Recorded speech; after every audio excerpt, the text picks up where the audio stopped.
as the world's greatest threat to peace and life.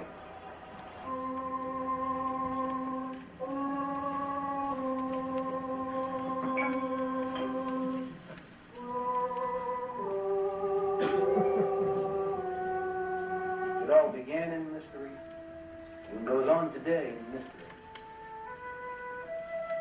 They must be brought to recognize they are the biggest factor in the world's disorder. And we must untangle the madness of their mind. The government of the People's Republic of China and the government of the United States have had great differences. We will have differences in the future. But what we must do is to find a way to see that we can have differences without being enemies in war. I knew nothing about China. I remember when we got off the plane, it was like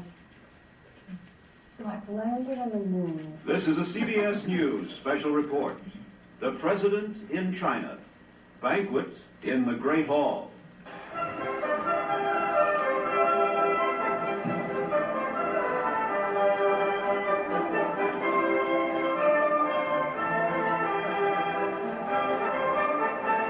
China's Vice Premier Deng Xiaoping, who spent most of today in Houston, arrived in Seattle tonight, where he'll spend the final 2 days of his American tour before returning to Peking Monday. Jim Laurie has been traveling with the Vice Premier and reports on Deng's activities in Texas. So the Chinese leave today with their memories and perhaps a new image for Communist China's leading man. For Deng Xiaoping not only went west, but went western. Dancing girls in the Chinese production of Shakespeare's Merchant of Venice. Bare breasts in the Impressionist art at Peking Airport. This merely symbolic of the liberalization in all areas of life. The Chinese fashion is, well, functional. Lots of blue cotton and an occasional People's Liberation Army greatcoat. Enter fashion magnate Pierre Cardin, out to start a revolution of his own, evidently. He celebrated the idea in Peking with his idea of what the well-dressed Peking man and woman might wear in the future. In the markets, the reappearance of free enterprise, a relaxation of state controls which extends to industry and agriculture as well. The early 80s theme of China was, Deng Xiaoping on a roll, opening up, isn't it great, Sino-US love affair. An important part of the Chinese economy is the two-way trade with the United States, nearly $6 billion worth this year. China's first international cosmetics exhibition. Thousands of would-be consumers, most of them young women, clogged the Beijing Exhibition Center, marveling at the displays by foreign cosmetics companies, whose representatives were themselves marveling at the potentially huge market here. It's an unbelievable market, and actually it will be the greatest market in the world. It is being called a massacre. Chinese troops have taken over Tiananmen Square by shooting and beating their way through thousands of demonstrators. The soldiers have now taken over Tiananmen Square. The protest there is finished, squelched. The images of the crackdown in Tiananmen Square were so searing that in so many people's minds, certainly outside of China, it became the overpowering image. An America that will not coddle tyrants from Baghdad to Beijing. Chairman Mao once wrote, "A revolution is not a tea party, it is an act of violence." Today, even though the symbols of Mao's communist revolution still dominate China's political landscape, the country his successors defiantly hail as the last true bastion of socialism is undergoing a non-violent revolution, perhaps more profound than that which Mao himself inspired.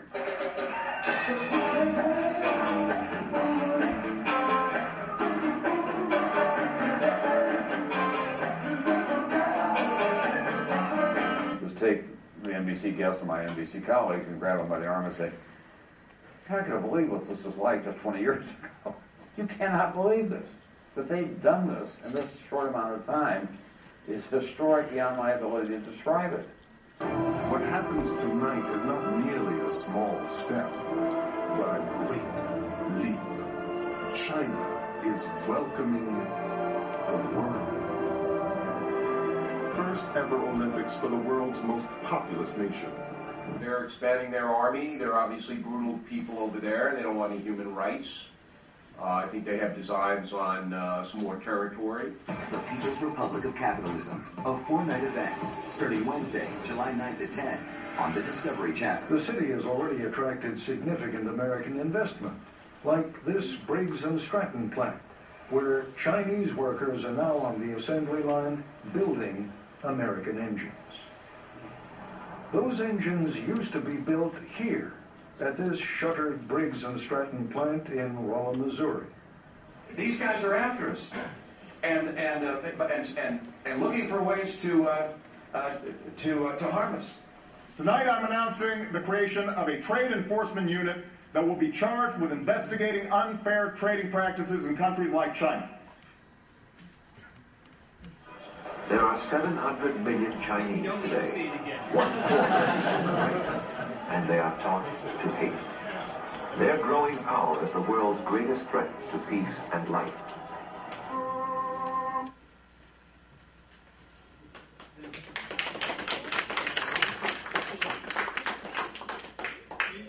You can see in that film that the sort of perceptions of China and the portrayal of China is just lurched from one extreme to another, informed, of course, in part by things that did happen in China, but this difficulty in trying to get a more balanced take on China is, I think, one of the big challenges for the media, and it's reflected in public attitudes.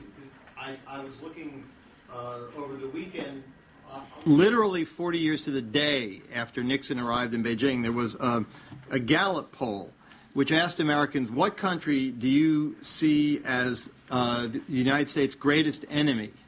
And Iran was number one, but number two was China, ahead even of my favorite place, North Korea, with a quarter of the respondents saying that the Chinese were the greatest enemy.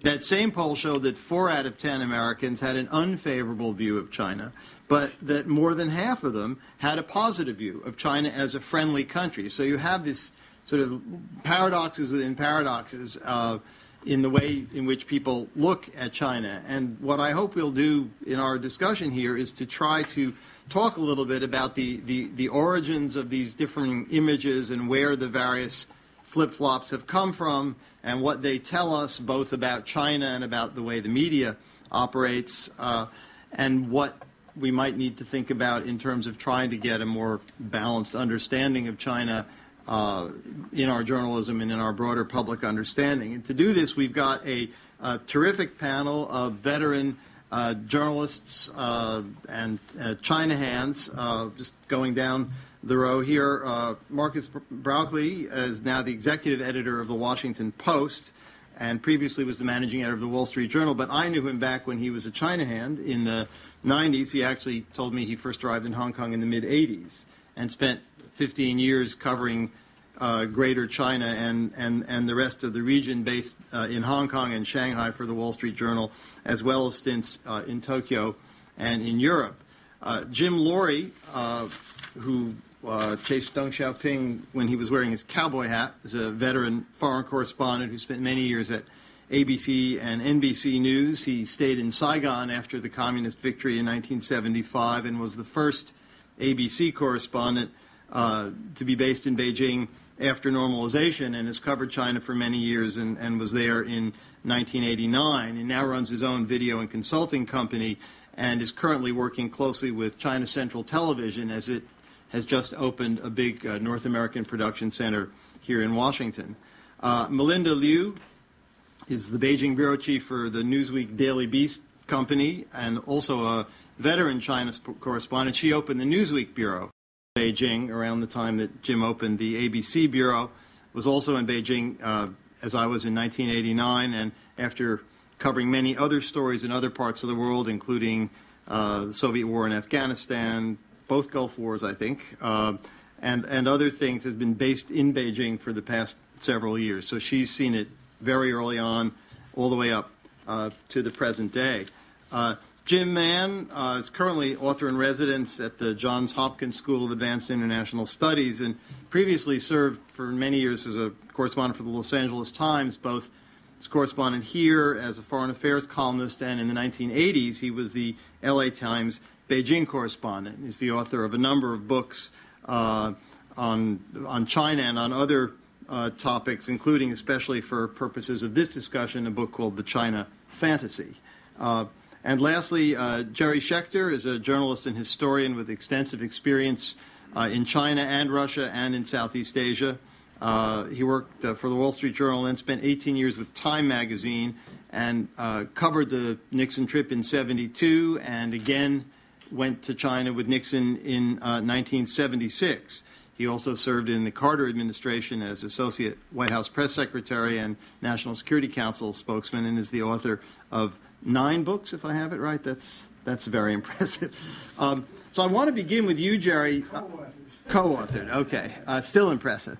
I want to begin with you and ask if you would share a little bit the kind of perception of China that you had as you got on the press plane to go to Beijing with Nixon in '72, and how the experience of being there altered both the way you looked at China and the way in which you portrayed it in your coverage and the way in which Time portrayed it in its coverage. And Time, of course, is interesting because it was, for many years, run by Henry Luce, the arch anti-communist supporter of Chiang Kai-shek and so forth.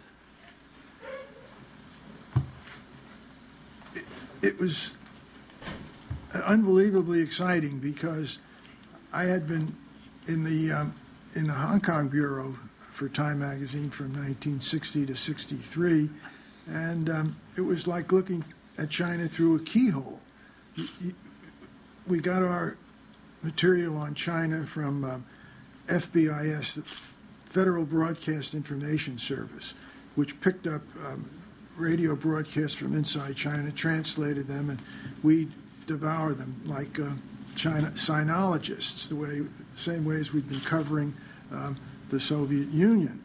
And refugees would come through, and the Catholic Church had a China watching group with a great clergyman named Father Ladani, and he would put out a newsletter which we would then use as trying to get material together for a story on China. So when we arrived in Beijing, I was on the pool, and so I got to go on Air Force One, and there was Kissinger joking with Zhao Guanhua, who was then the foreign minister, and the tension was broken when Nixon stepped down the runway, strode forth with his hand out, and shook hands with Zhou Enlai, and that basically erased the hard feelings that had existed since the Geneva Conference in 1954, when John Foster Dulles, Secretary of State, refused to shake Zhou Enlai's hand.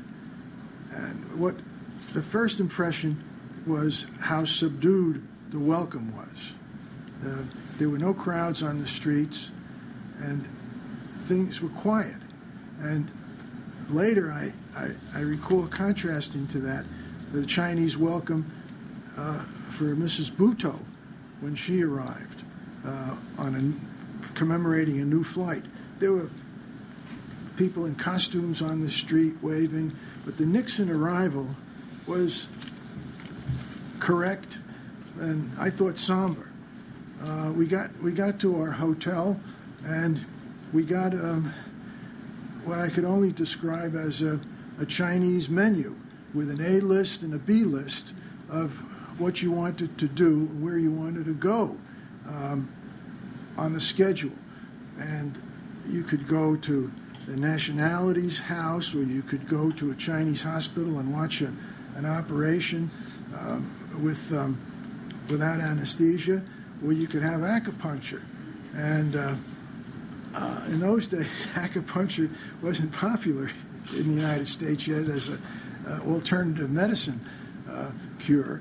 And I bravely put out my left hand, and a man in a white coat twirled a thin needle between my thumb and forefinger, and wow, that was, you got a charge from that, and supposedly that was going to help you. The banquets were spectacular, but there was no real news. And by the end of the week, I was getting desperate. And in Washington, one could often get to Henry Kissinger and get a briefing if he wanted to tell you what was going on from his point of view.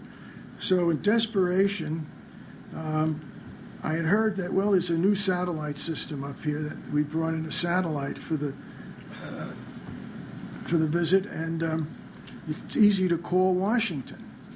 So I dialed the White House operator, 202-1414, 456-1414, and said, please connect me to Dr. Kissinger.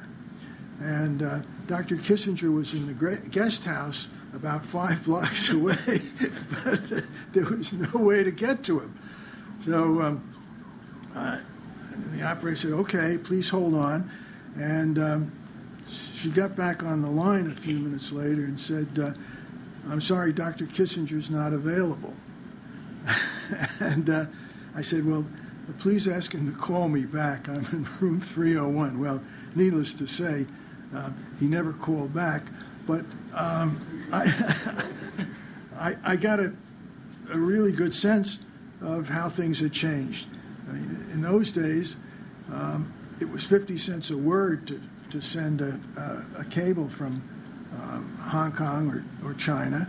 And the phone connections, you had to book your calls in advance, wait for a couple of hours, and the connections were terrible. Here it was just like the world had changed. And it had. But there were the whole purpose of the visit, it seemed to us, was not only to normalize diplomatic relations with China, but to help Nixon's campaign for president and to show what he had really done. And the Chinese went all out for that. I mean, we were totally corralled by our minders. There was no such thing as walking around Beijing on your own.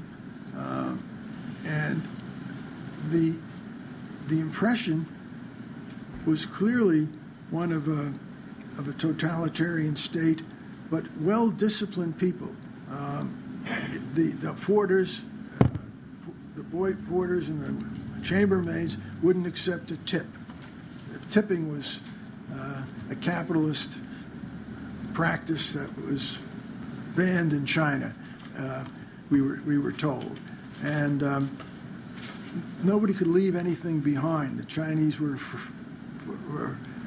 very concerned that nothing be lost, even to the extent of one correspondent putting, I think it was actually not a correspondent, it was a White House staff member, had left a pair of underwear in her drawer, in her wastepaper basket, and as we were leaving, the porter came down and said, "Did you leave these behind?" It was an embarrassment, of course. We all laughed, but the point was that the Chinese didn't want to be accused of taking anything that didn't belong to them. I see Ted Coppola sitting down there, and Ted got the only real scoop of the week when we went out to the Ming tombs, and he stayed behind to watch the Chinese families and people who had radios and picnic baskets. And while we'd all gone back to the hotel, Ted found that suddenly the people who were not wearing dull Mao jackets, but had on the children had on nice colored clothes, and they all got up, returned their radios, and climbed into a truck that took them all off the stage set. Later, after you reported the story, Joe and Lai apologized, saying that was overdoing it a bit. So we'll come back to everybody, Yeah. but do a quick fast forward. Jim, you covered Deng's trip in '79, and that to me seems to be one of these moments that stands out as if you can identify a particular moment like the Nixon trip where something switched in terms of the Chinese perception. So talk a little bit about the way in which Deng came across, and then the kind of narrative that informed the reporting when you went and opened a bureau and were actually allowed to be based in Beijing. Well, to preface that, when Jerry was in China, Ted was in China, I was in Vietnam. So we were covering for NBC News at that time the lead up to the spring offensive of 1972 in Vietnam. So fast forward, when I first went to China was 1978. In the mid-'70s, I had joined the Edgar Snow Society in Hong Kong, in the attempt, I thought, to curry favor with the Chinese in the hopes that they would give me a visa, which, of course, didn't work at all. But I did finally go in 1978 to the Canton Trade Fair, as it was then known, and I was disguised as a trader of porcelain when I first went in with a small Super 8 camera to do a first report for ABC News. And it's worth reflecting that in this period, from the Nixon visit up to the period when Deng Xiaoping comes back to power in 1977 and then begins his reforms in 1978, the glimpses that the world had of China were very partial indeed. We had selective documentaries. Ted Koppel did one in 1974 called The People, the People's China. Michelangelo Antonioni in 1972 went into China and did a film which you have to have a great deal of patience to watch because it goes on for about 4 hours, and it basically focuses on people standing in Tiananmen Square and in various other places, a film that was roundly denounced by the Chinese government at the time. And I was told later in Hong Kong, because of Antonioni, that was a reason why American and other television broadcasters would not be allowed to open up bureaus in China, because it portrayed the underdeveloped country that China was at that time. 1978, my first visit, Deng Xiaoping had come back to power in Beijing. The 4 modernizations was the code words of the time. You would, as I did in November of '78, drive through Shanghai, and you'd have these great 4 modernization banners all over the country. And I divide coverage of China in 2 periods, what I call the gee whiz period, which sort of begins in 1978 and is abruptly ended on June the 4th of 1989. And then there is nothing good about China period, which begins in 1989 and continues pretty much up through the Olympic Games and perhaps one can argue onward. So I was in the gee whiz period of China. And part of the gee whiz was this character, Deng Xiaoping. There were about a dozen of us. Were you there, Melinda, in the Great Hall of People? There were a dozen of us invited to meet Deng Xiaoping in January, just after the full normalization of relations with China. And we all went in, sat in these wonderfully overstuffed chairs with little white doilies on them. And Deng sat before us with his spittoon just to his left and his chain smoking his Panda cigarettes. And we then proceeded to try to ask questions, and it was somewhat disconcerting because every time we stood to ask a question, Deng Xiaoping would expectorate into this spittoon next to him, and Mike Oxenberg later told me that this was quite a strategy that Deng had to put off his foreign guests by continual spitting.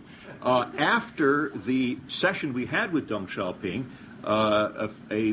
the foreign ministry chap named Yang Wei, who is now out in Seattle, Washington, I believe. In any event, he came to us, the three networks. In those days, there were only three networks, not the 2,000 there are today. And came to us and said, in the interest of in the interest of friendship and cooperation, would you agree to censor something? We all said, what? Censor? We don't censor. Well, the only thing we want you to do is not broadcast the shots of the spit coming from the vice premier's mouth into the spittoon. So we agreed to censor that. And it was never seen on television until Mike Chinoy discovered in the archives of ABC News the spit and has used it in the film that he has done of the history of U.S.-China relations. Later actually many years later, it was an interesting contrast in how we perceived China. We agreed in 1979 to censor this incident. In 1989, when Deng Xiaoping was hosting Mikhail Gorbachev, there was a clip on China Central Television of Deng Xiaoping, by now in an advanced state of Parkinson's disease, shaking with his chopstick and unable to pick the food from his plate, and it drops down to his plate, and every network, without question, broadcast that image of Deng Xiaoping. So these visual images. Talk about the cowboy hat. The cowboy hat. That turned Deng into kind of the cuddly communist. Indeed. January 28th, Deng Xiaoping heads off to the United States, January 28th, 1979. And it was covered like an American presidential trip anywhere. There was a plane behind that had been chartered by the American media. All the networks were there, all the major magazines and newspapers. And the highlight was the visit to Houston, Texas. And there was when Deng Xiaoping, I can't imagine very many Chinese leaders, or any leader, taking the risk of putting on a cowboy hat, getting in a stagecoach, and going around the rodeo in Houston, Texas. And Deng seemed to be, obviously, he was ultimately confident in his position at that point. He then went to the Houston Space Center, the Johnson Spacecraft Center, and asked the kind of questions that anybody would ask. His first question about the astronauts in terms of their spaceship was, where in these spaceships do you go to the toilet? He wanted to know. So it was always characteristic in the little contact that we had with Deng Xiaoping of this remarkable character, fearless individual, willing to do and say anything at virtually any time. And the media coverage was glowing. As I say, this was the gee whiz period. I think Jay Matthews says in your film, the lead of my Washington Post story at one point was, I shook hands with Deng Xiaoping.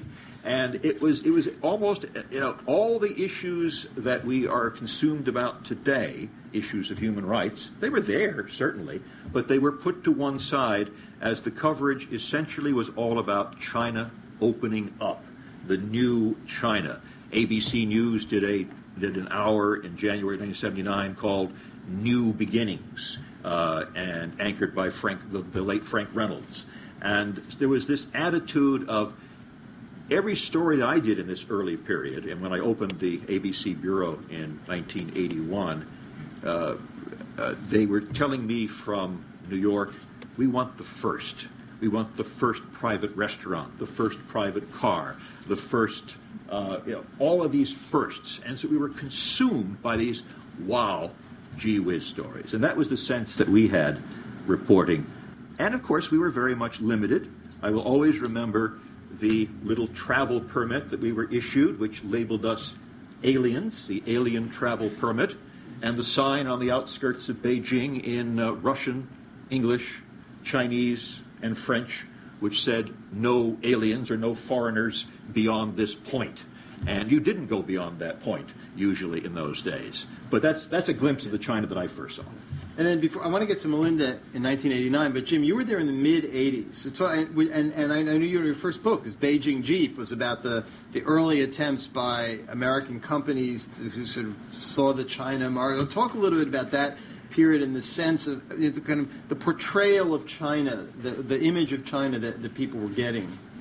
Very much as Jim said, and more so. I would go a bit further, and I would say that there were ways in which this gee whiz image of China furthered America's strategic and military interests. I mean, this was the period when the United States was working with China to deal with the Soviet Union. And the extent that there were human rights issues or issues of political repression, really the U.S. government was not particularly interested in hearing them or dealing with them. I can remember that at one point, it was the 10th anniversary of Mao's death in '86. I did, I think, a three-part series on where China was, and part of it was Deng's reforms, and one part of it was continuing political repression. A couple months later, Mike Wallace came to Beijing preparing to interview Deng, and I had a lunch with him, and I tried to tell him, look, this place is not opening up politically as well as economically as in the way that people back in the States think. And he didn't take it up.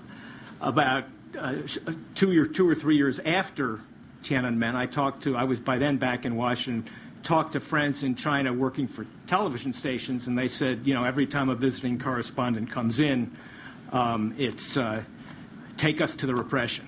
So things had completely flipped. And the embodiment, the single anecdote that brought it home to me, very much the conventional wisdom which I was brought in with is exactly what Jerry says. If you stay in a Chinese hotel, the room attendants are so kind and nice that they will return your used razor blades to you, which, was true. It wasn't the whole truth. And lo and behold, I went on what was the single most hostile diplomatic exchange between the United States and China. That was Warren Christopher's trip to Beijing in 1994. And I was stunned because before we landed, the security officials on the plane brought the correspondent, just were kind of briefing the correspondents, don't leave anything in your room because the room attendants are all spies. And I said, oh, well, it's probably the same room attendants. And, it's a little bit above. They're not all spies, and they weren't all razor blade returners in the 70s either. What had changed was American attitudes. And just one last thing, the role of when we talk about media, there's a difference between the correspondents in Beijing, Shanghai, and China, and the visitors. And a lot of the images came from back in the States, both ways. That is, gee whiz, China, and, China as total repression.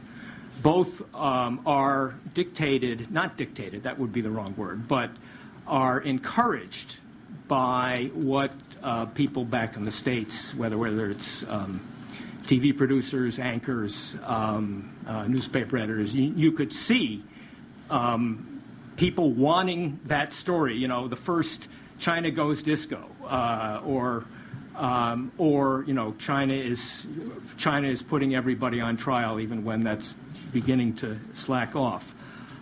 So when we talk about the media impressions of China, actually remarkably little of it, I think, is set by the actual correspondents in Beijing who are, or in China, who are reporting China day to day, week to week, month to month quite well.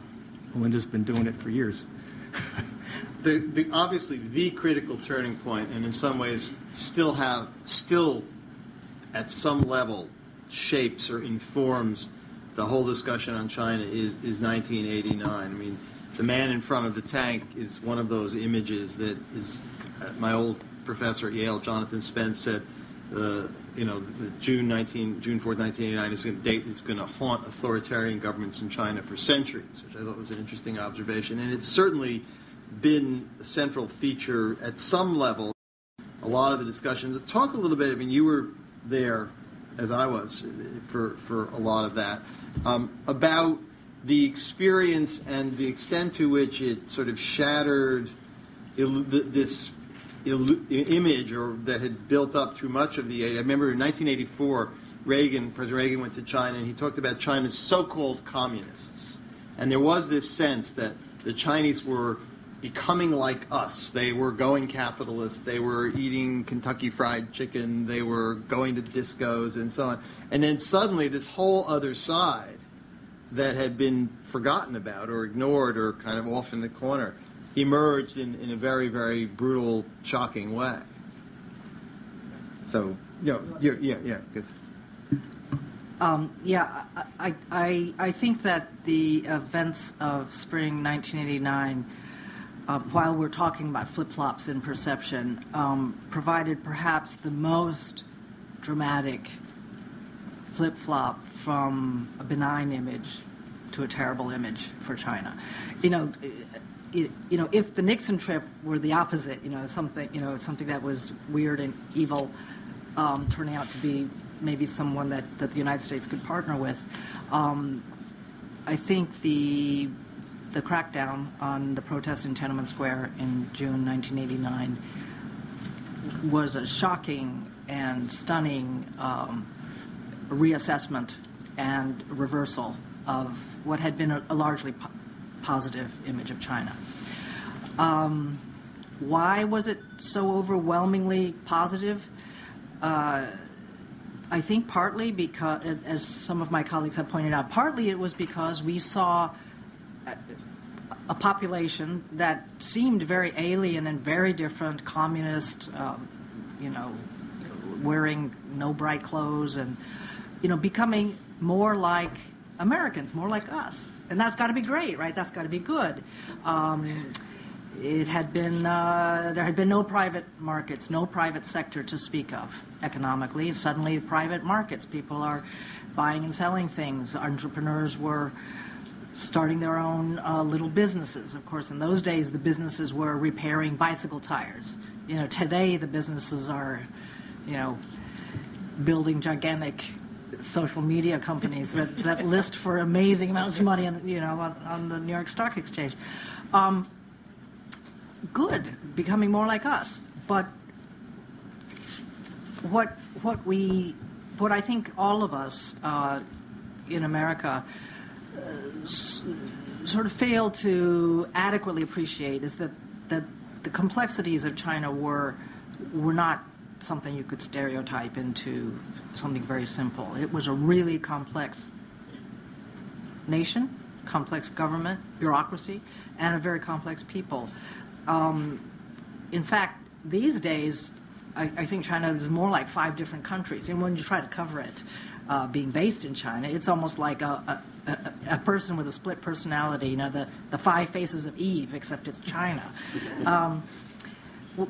I don't think we adequately appreciate that, because going into the spring of 1989, what was the big story? Well, first of all, as we heard, there had been all these dismantling of the people's communes in favor of private family-run farms, and isn't that great? The first disco, the first, all of those. Wonderfully upbeat stories that we all covered. I covered a people's commune that was being dismantled, and literally, one family was overjoyed because there had been a wheelbarrow that had been communally owned and communally used, and this family was getting the wheel of it, and the rest of it was going to another family, and they were like, "This is our wheel." I'm like, "Oh, how are you gonna?" But anyway, the big story that we all expected in the spring of 1989 was not a pro-democracy protest movement spontaneously generated by, thousands and thousands of people. It was the historic visit by Mikhail Gorbachev to China, ending 3 decades of Sino-Soviet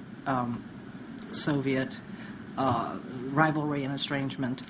And again, it sort of fit. It was sort of easy to see the geostrategic importance of this.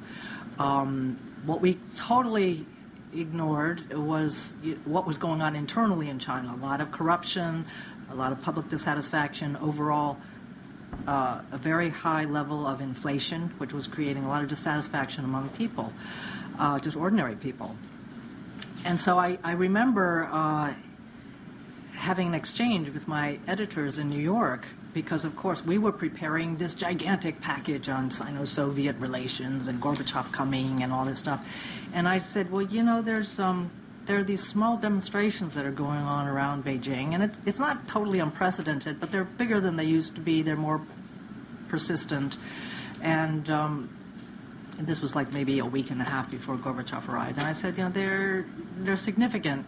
Maybe we should do a story as part of our package because, this is unusual.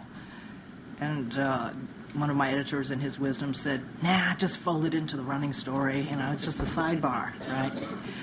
Well, yeah, then the magazine went to bed, and then, by Monday, the protests were huge. The Gorby visit, to the extent that there was anything going on, was still about the protests themselves. Everyone got caught flat-footed. I mean, all the media that had more than a day or two of lead time were all talking about geostrategic implications. And meanwhile, the real story was out there in the streets. And I don't know if you recall this, but Gorbachev,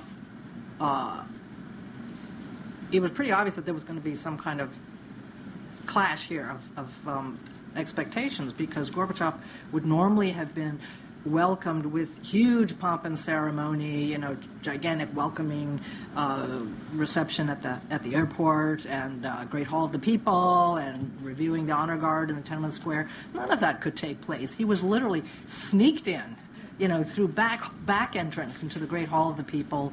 A visit to the Forbidden City was canceled because they can't get to the Forbidden City because there are just so many protesters in the square. And I remember I sort of calculated that if Gorby's visit was going to go the way it was supposed to go, or something similar to the way it was supposed to go, the Chinese authorities would have to clear the square the night before he arrived. So I just assumed they would. So I said, I'll get this story. I'll just stay all night in the square. And I did, waiting and waiting and waiting.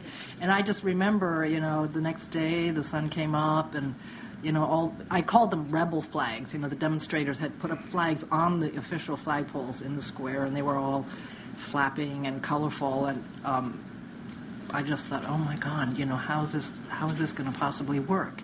And of course, they did get some diplomacy done in the end, but the Soviet retinue itself was very much transfixed by what was going on around them, all the chaos, all the last-minute changes, and it was a huge loss of face for the Chinese who were hosting this. And again, the fact of the protests fed into another kind of perception of American perception of China, which was, oh my goodness, this is surprising, and they're becoming even more like us. Now they're pro-democratic, people in the streets. They're pro-democracy, and of course, I think it is accurate to say that there were many protests that were pro-democracy protests. I think even more so they were anti-corruption protests, they were anti-nepotism protests. There was a lot of dissatisfaction with what people perceived to be abuses of power by government leaders and whatnot. And also, I don't think Chinese had really a good understanding what democracy is. And in fact, I spoke with a Chinese woman, and I remember this very, very vividly. She said to me, I don't know what democracy is, but China needs more of it. In other words, it was this yearning sort of amorphous, and there was a strong tendency on the side of editors to sort of,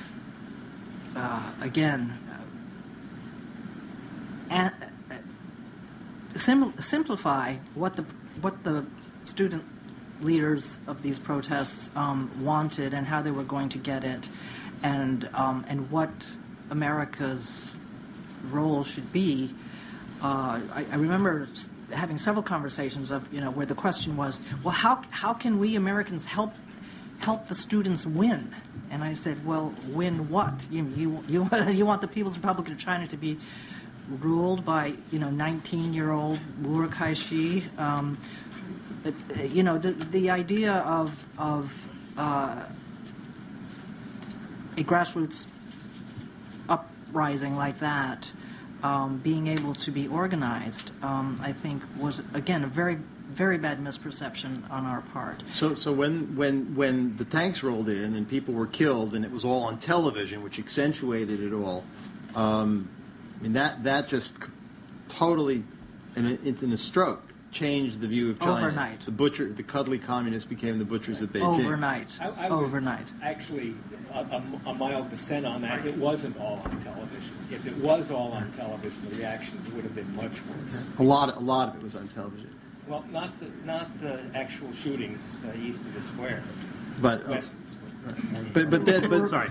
But to jump forward, you started following China in the mid '80s, but you were based in Shanghai in the mid '90s, right? Late '90s. Right. So you sort of came in afterwards and sort of were picking up on the sort of post Tiananmen economic boom, and that emerged. So talk a little bit both about how that emerged as a central narrative and where the kind of ghosts of Tiananmen continued to hover in terms of shaping the reporting and the way in which people would have looked at China at that point. Well, first of all, I think it's interesting to listen to the comments of Jim and Jerry about the early days of U.S. coverage of China, because it's very anecdotal, and there was a lot of freight that traveled with each story of, seeing one glimpse of something became a perception about a whole country. And when you listen to Jim Mann and Melinda talk, you see that there starts to be more and more depth of information. And journalists can be very reductive. We have to be somewhat reductive to convey information to audiences that are maybe trying to understand something far away, but really you're attention, and so you try to simplify it. But as more and more information becomes available, it gets harder and harder to be really reductive and be effective. And Jerry mentioned this Jesuit group in Hong Kong. Father Ladani used to collect information on China in the early 80s. When I first came to Hong Kong, actually, he was still doing it. And they would do things like they would go to the Kowloon railway station, and they'd look at the trains that brought vegetables in from Guangdong province, and they'd examine the grease on the axles of the trains to try and get some understanding of what the petrochemical industry in China was up to and how it was doing. I mean, really, and this was even after normalization. But by today, if you went to China, I don't know this, but I guess you probably would find reporters who work for Bloomberg who just cover the petrochemical industry in China, and you would probably find people who work for Petroleum News. And when I first went to Hong Kong in 1984, I was covering Hong Kong, China, Taiwan, and the Philippines. And I was one person for a news service then. Today, that news service has something like 100 people in China, including people who translate news from Chinese and people who translate news into Chinese. So there's vastly more information. And in spite of there being vastly more information, what I find most interesting is the challenge we all have still in eradicating or eliminating misperceptions. I mean, I think it's probably an impossible task. And the question is, why is it that misperceptions persist in spite of there being such vast amounts of information? I think that the answer lies somewhat in how journalists do their job and in the way people read information and connect to information in faraway places. And I think in essence what journalists do, and their editors do it too. I hear a lot of criticism of editors up here, and it's, you put information into certain frameworks that people understand. And if you look at China in the last 20 or 30 years, there are certain frameworks that survive, certain understanding that survive. Like the notion that China is a megalith, this one giant, centrally controlled place. You'll see China described in reputable newspapers as a totalitarian state, which reflects a true misunderstanding of what a totalitarian state is. China is more of a free-for-all economy than a free market economy. It's a very chaotic place today. Obviously China is still described as a communist country, which is, as somebody here said, it's nominally true that China is a communist country, but it depends on how you define communism, what your reading of Marx was or Lenin was. People have tried to address it. Journalists have tried to address that in their coverage. Nick Kristof used to refer to China, I think it was he who first did, as a market Leninist economy. Was that Kristof? When I was at the Wall Street Journal, we actually got in the habit of calling it nominally communist and explaining what we meant, because we were trying to, we didn't want to be accused of not appreciating that the Communist Party was ruling the country, but on the other hand, it wasn't engaged in anything that would resemble communism as created by Marx. China was also described and is described still as a mercantilist state. I think that was a concept that was framed in part by Japan, that people, as China grew more and more economically successful and prosperous, the understanding Americans had of Japan seemed convenient to apply to the country next door because it's all in Asia and they surely are behaving in the same way. Clearly, China wasn't behaving in the same way. It wasn't, maybe is doing more so, but wasn't behaving in the same way that Japan did. They were, their idea of international trade was very different from Japan's idea of international trade. Their idea of foreign investment was radically different from Japan's idea of foreign investment, but it was a convenient metaphor, and I think one that, if you saw that Mitt Romney clip, I think that's still the idea that prevails today. Then, of course, there's the more recent description of China as a capitalist society, which is also kind of true, but kind of not true, because, of course, it's state capitalism, as it's now described, and state capitalism is not capitalism as we know it, and it tends to overlook all the elements of corruption and all the distortions in the system. And then there are all the more recent interesting depictions of China, frameworks for understanding China as a imperial power, which it is giving signs of being in some ways, but not just politically and not just militarily, but in terms of its culture and its art, and in most pointedly and importantly in terms of its wealth and how it deploys its wealth to advance its interests. And all of these things, each one of these things is a separate framework for trying to explain China to an American audience. And each one of them is partly right and partly not right. And you can never, unless you write a book like Jim Mann's, and I commend all of his books, which are extraordinary, but unless you really get into great nuance and detail, unless you have an audience that cares a lot, it is hard to convey everything in sufficient depth to really give people a full understanding of a place that, as Melinda says, is extremely complicated today. I want to open it up to the audience because we've still got some time, and this is a big panel, and if we go around again, it'll be almost time to finish. And I'd like to ask Ted Koppel, who went on the Nixon trip and then many years later did the People's Republic of Capitalism, that wonderful piece for Discovery, if you have any thoughts about how journalists can somehow come to grips with, because the problem that today in China, it's, as Melinda does, it's so complicated, it's so diverse, it so doesn't lend itself to an 800-word article, a 2-minute spot on the evening news, that it's really hard to capture the essence of what's going on. And I think it creates a real problem for journalists who are trying to do that. Check. I think we're always about 10 years behind. We're clearly 10 years behind. I'm sorry. I was just saying, I think we're always about 10 years behind in our perceptions of China. It strikes me as particularly interesting that for all of us who were over there in 1972 and all of the reporting that went on, very little, almost nothing, was written at the time about the Cultural Revolution, which was at that time the dominant reality of China.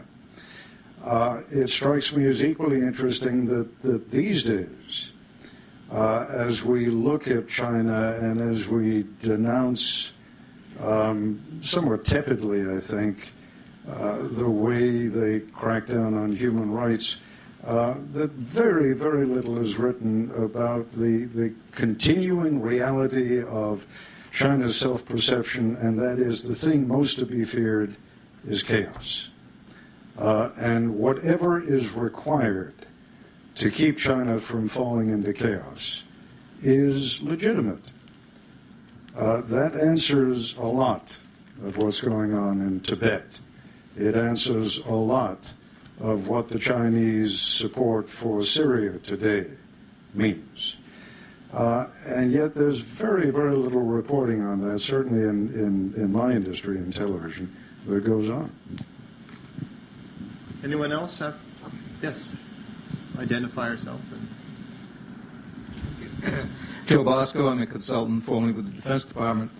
I'm intrigued by your description of the so-called gee whiz period, where there was seemed cooperation between both the American media and the American government not to dwell on human rights issues and that kind of problem within China. And my question is it possible, is it conceivable that Deng Xiaoping and his people knew that, and therefore when they had to make the fateful decision on June 4th, 1989, they made the calculation that we can get away with this as long as we keep on with the economic development? Well, Jim and then Melinda. Well, two answers that cut in different directions, I guess. The first is, yes, they would have known that the United States was not going to respond in any major way. They had established a long relationship with several administrations, as everybody at this conference has said. But secondly, I would say also that it wouldn't have mattered, that it was not, that they were doing what Deng, some of the people, not all of the Chinese leaders, obviously, not Zhao Ziyang, thought had to be done. And I really think that was entirely domestically motivated, that I don't think the U.S. was a factor. I agree very much. Quite frankly, I think what will Washington think if we crack down was perhaps at the very, very bottom of the list of priorities. You know, what was going on here was yes, uprising in the street, but most importantly, a power struggle in the corridors of power. And Deng Xiaoping, as cute and cuddly as he appeared with, the cowboy hat and everything like that, these guys have been cutting each other's throats for decades. And, this was the sort of thing that was going on, within the Communist Party for a long, long time.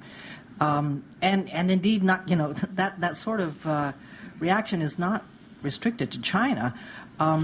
It's something that came very naturally, given that Deng was already, it would now appear,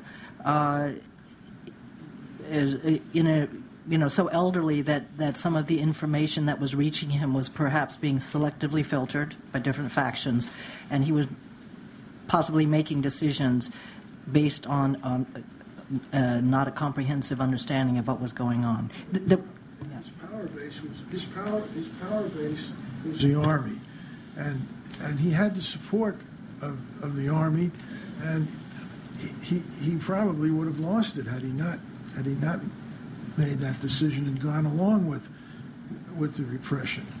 Which is not to apologize for it, for him, but it was a difficult internal decision. But again, as far as the United States influence, I think it didn't matter, because what did matter was control in China. And in fact, a month later, Bush sent Scowcroft and Eagleburger to say let's move on.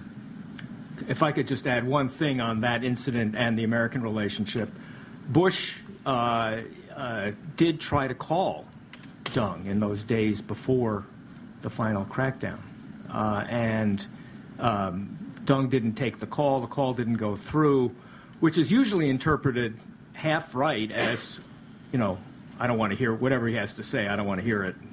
But it was also his way of preserving a relationship with. I mean, he didn't want to hear it, and he didn't want to have an argument about it. He just wanted. I'll leave it at that. Yeah. Yes, in the corner. Thank you. Thank you. It's a wonderful panel. And I'm a graduate student at Georgetown University. My name is James Chang, and I have a question for Mr. Mike Chinoy. And I know that you work in China for a long time, and actually I've reading your books 2 decades in the heart of the dragon, but I spent over 2 years. Just available on Amazon.com. And actually, there's a lot of changes happening in China, and I was wondering, what biggest changes do you think in terms of the working environment for foreign journalists in China today compared to over there as a bureau chief in Beijing? Thank you. Well, Melinda, who's resident there now, should add to this, but I would say certainly compare with the Nixon trip, it's night and day. I mean, Dan Rather, whom I interviewed for this film I did, talked about how it was a major production for him and his crew to sneak out of the Minzu Hotel and get around the corner and try and take some video in a shop before the minders came in and said, no, you have to go back to the hotel. Today, with the exception of Tibet and parts of Xinjiang, the Chinese government's own rules allow foreign journalists to travel freely. It's much easier to talk to people. It's much easier to have personal relationships and friendships with Chinese people, to go to their homes. I mean, I remember when I moved to Beijing in 1987, it was a big deal when it was decided that Chinese could go to the disco of the Great Wall Sheraton Hotel, which had previously been foreigners only. So the interaction with China as a society is much easier, and China itself is a much more open society, with the internet opening amazing doors just in terms of understanding things going on. That being said, it's still very difficult, and particularly on sensitive stories, and a lot of people in local areas, even though the central government rules say you can talk to them, local officials don't let you. There are lots of cases of reporters being harassed and beaten. So it's a mixed bag, but if you take a step back and look at where it was 40 years ago, where it is today, it's vastly better. I don't know if you have anything more to add to that. I would, just a couple of thoughts. I would agree with Mike. Definitely compared to when I opened the Newsweek Bureau in 1980 and 82, just dramatic improvement in terms of access, people's willingness to talk, even government officials' willingness to talk. For a time it was, I wouldn't say common, but it was possible, to have a casual off-the-record dinner with a vice premier and, exchange views. However, since the Olympics in 2008, I have to say things have gone back again, and a little bit. And this again is a pattern that we've seen throughout the decades. I'm confident that they'll go forward again at some point, but there has been a bit of backward slippage. And it's very interesting. Again, it's not what you think of the big bad government of China, cracking down on foreign media. It's not so simple as that. It seems to be that the central government is still on board, and indeed sometimes when journalists get in sticky situations in the grassroots, the foreign ministry is the one that helps get them out of it.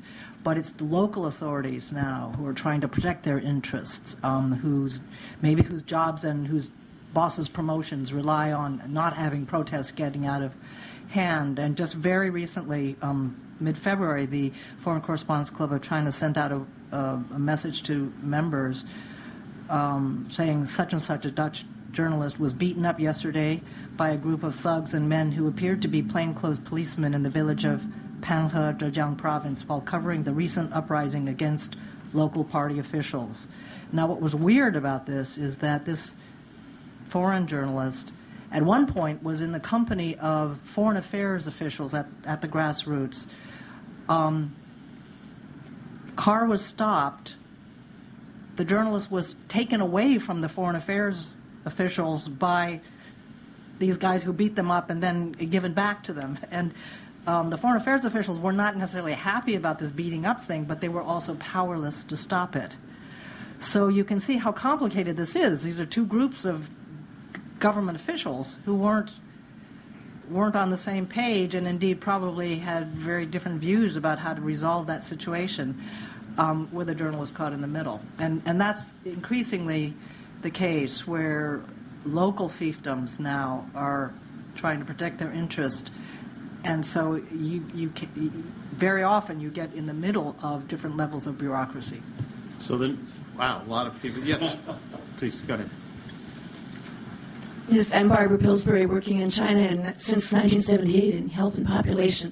Melinda, would you mind commenting on your experience as a Chinese American and how the Chinese populace and the Chinese government has reacted toward you as a Chinese American in terms of greater access, more restricted access, higher expectations, etc.? Sure. I think it balances out in the end.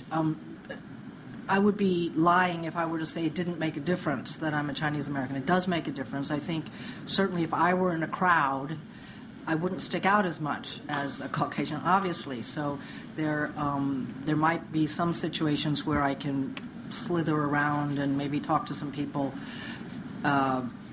more easily than if I were obviously a foreigner. But on the other hand, there are also situations where it's not an advantage to be ethnically Chinese. This has happened to me, if I'm covering an anti-government protest in ethnic minority areas, Xinjiang or Tibet, I appear to be Chinese, and so a Tibetan with grievances against,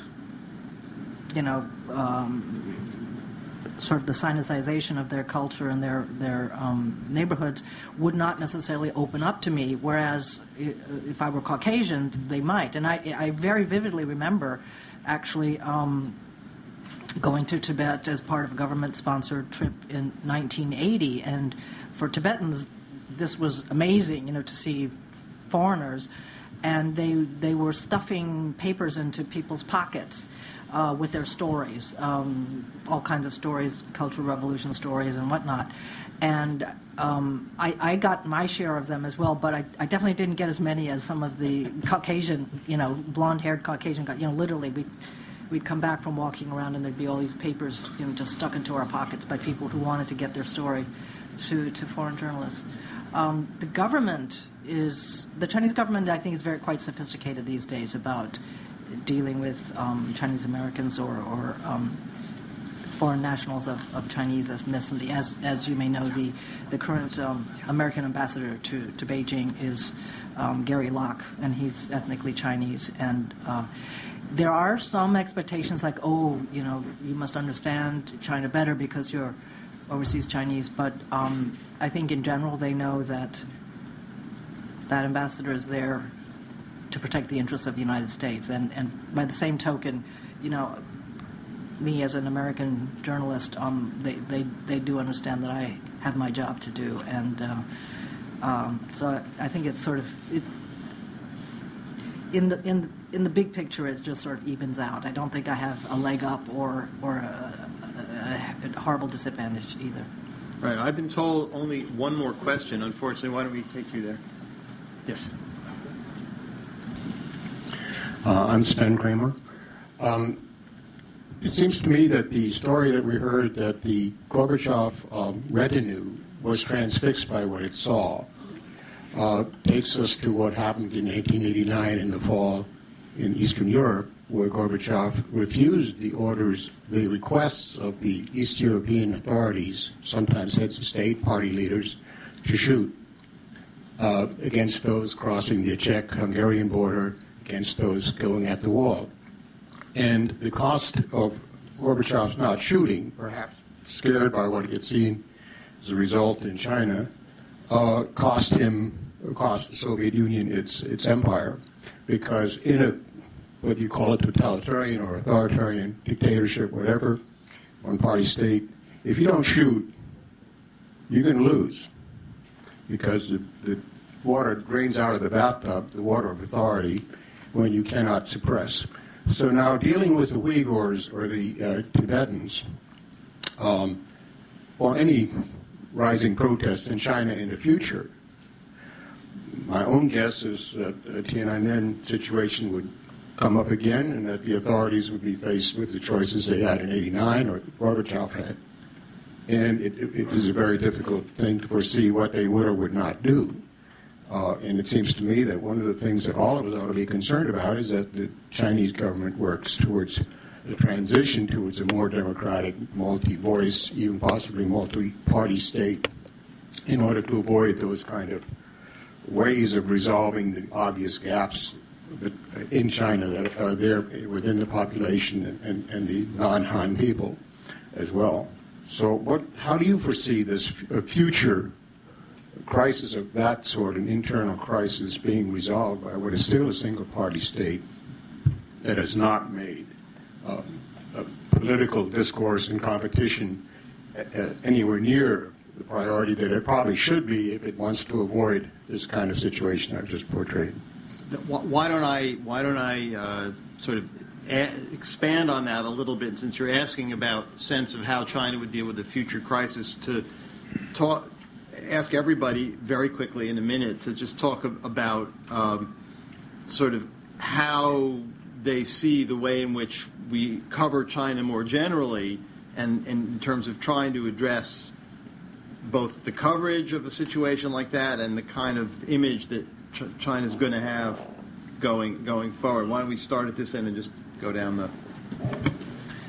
I'm not sure I'm qualified to say how they would react. It's been a long time since I've been there, and I'm sure Melinda will have more recent ideas on it.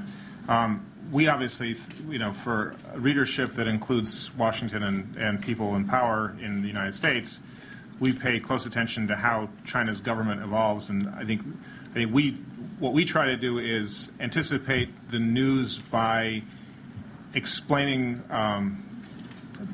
by exploring the nature of the government and the people who are running the government better. And then if you understand who they are and how they think, we might be able to anticipate it. I mean, I will, and with that, I will just defer to people who may be closer to the government and the situation today. I think first it's worth noting that the public security apparatus today in China is far greater and far more extensive than it was in 1989. The amount of money, and you can see this in the recent National People's Congress statistics that they spend on internal security, is extraordinary.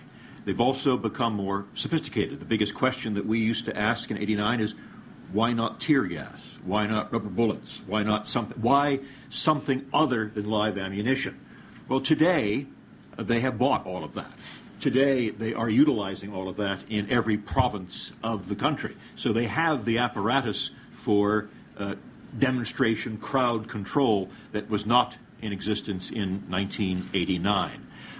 In terms of the future of coverage of China, I'm going to pick up on something that Marcus said earlier, and I wasn't sure that he was referring to television. But I think that we're always going to have little snapshots, and we're always going to have little anecdotes, and we're never going to have the comprehensive picture of China that perhaps all of you deserve and all of us want. I think you're a very good question about the ethnic unrest, and it is a serious problem. Again, paradoxically, because we've been talking a lot about very tragic incidents of the past, there have been situations defused, if maybe only for a temporary period of time, but defused by much more sophisticated and much less heavy-handed policies by people who I would identify as more progressive Chinese officials.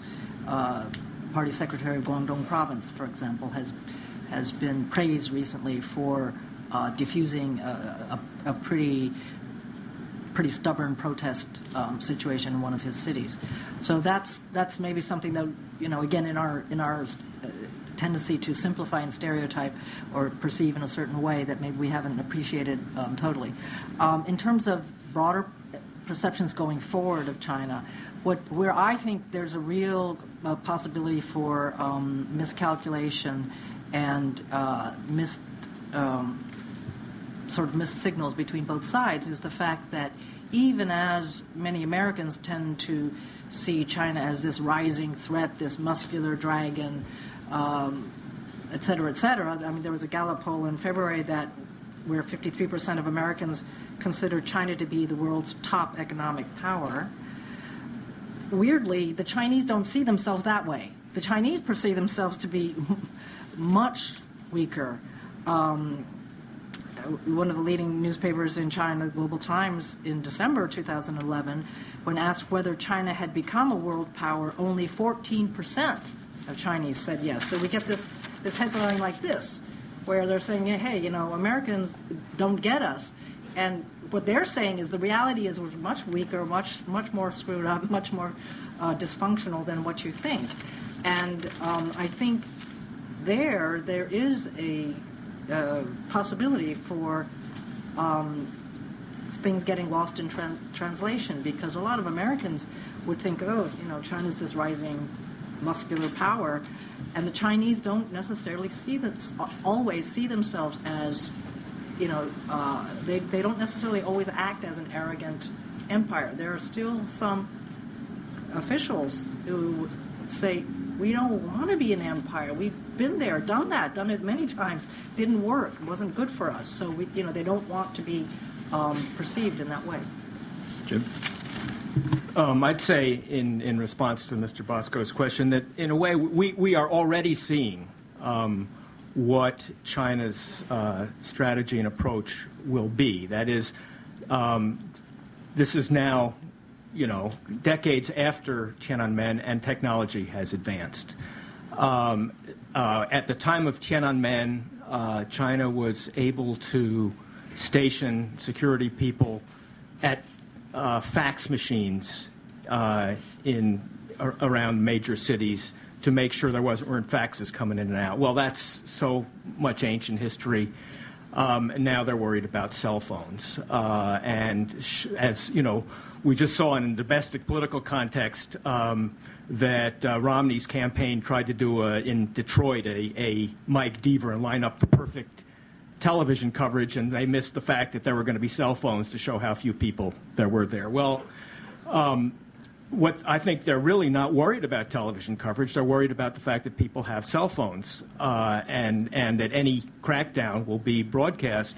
So what we're seeing is a two-pronged strategy. The first, which we saw immediately after the Arab Spring, is never to allow those protests to develop, to stop them before they start, to make sure that there are not large crowds gathering, because that inherently creates a different situation. And so, I think that seems to me to be one good reason why, in their terms, why they've cracked down so severely after the Arab Spring. And I'm told they run a very tight ship here. They're told the next event is starting already. So do you have 30 seconds worth? Thoughts? And let Jerry have 30 seconds, and then we'll. No, I'll 15 seconds. The second part of the strategy is they cut off cell phones. I mean, they did this in Xinjiang a couple years ago. So that's, if you get, you know, they have a whole series of things, what happens when you get protests developing, which is cut off social media. Jerry, 30 seconds. I think they can't cut off the internet, and they're going to have to give way to public opinion on many issues. Not the least of the things that fascinated me was that thousands of people left money in front of the artist, Ai Weiwei's house, so that he could pay a tax bill that everybody said was a phony. In a society like China, where it is growing and rising, there has to be change, and we have to press for it. Well, thank you very much. I think the one final word on this is China is complicated, and it is a challenge for all of us to try and figure out how to present it. Thank you all. Thanks, Mike. The irony of that. I just because can I have your? I mentioned it one day. So should I? Great. Okay. My name's Laurie. Hi. Thanks for coming. Call me. Okay. Probably next week. Great. This young man also.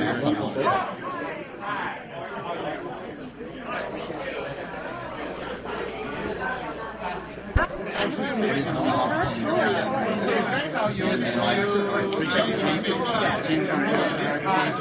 want James Sean? I'm James. James. Is it? Or Chuck? I did my dissertation on it. I've got a doctorate this year as well next one. And with Kennedy back. What's today again? It's 7. Yeah. Thank you. Thanks. Thanks very much. I appreciate it.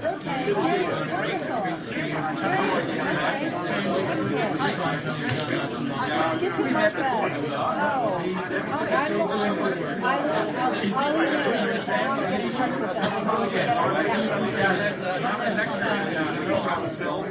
Hi. Great. I'm a fan of yours. No, I'm in Beijing now.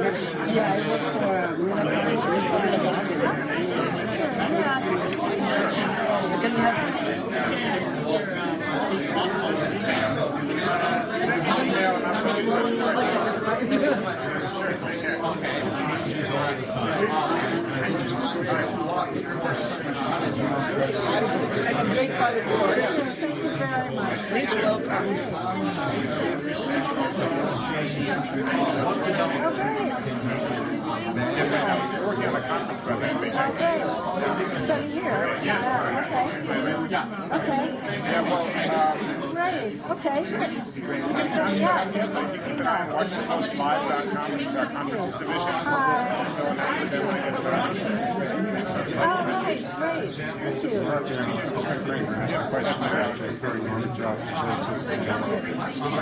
I think, well, this is my second posting. I've been there since 1998. Yeah, long time.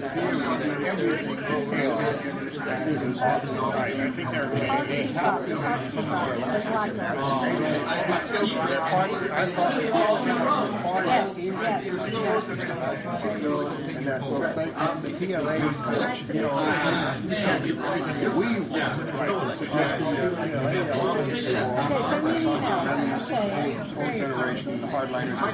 No, I'm leaving tomorrow. Great experience. We have to help. Hope so. That would be lovely. Yeah. They're going to have phones.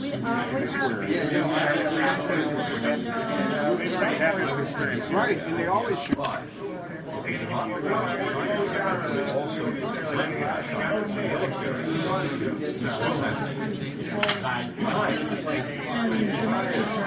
Yeah, well, we can write more things. Yeah. Hi, thank you for your question. Thank you. Thank you. I know you're working there Thank you. I'm wondering, are you staying here for a few days? No, I'm leaving tomorrow morning early. Okay. Yeah. In that case, because I'm working on a paper from Oh, I see. is there any possibility to send the emails back and Sure. with a few short questions? You can email me. Yeah. What's your paper on?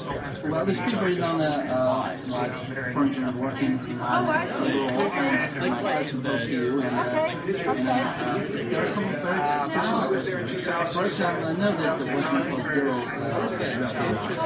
and he said that he was invited to organize trade. For example, because just a few days before the trade, it was kicked out because it was still established by Russian scholars. I was just going to see when you were able to take this call. I wasn't aware of that situation, but I know this happens. This happens. But that's going to make it very like, we're going to put that. I mean, you never know what kind of article that we're putting in that. Yeah. If you're ever in town for any length of time, I would love to. Yeah, I would love to. Okay. It's great to see you, Mark. Yeah. Thank you. Great. Oh, wonderful. This is my think tank. Come to Alice teach at George Mason. Oh, great. Okay. Do you have a card? I do. Yeah, that sort of thing, it does happen.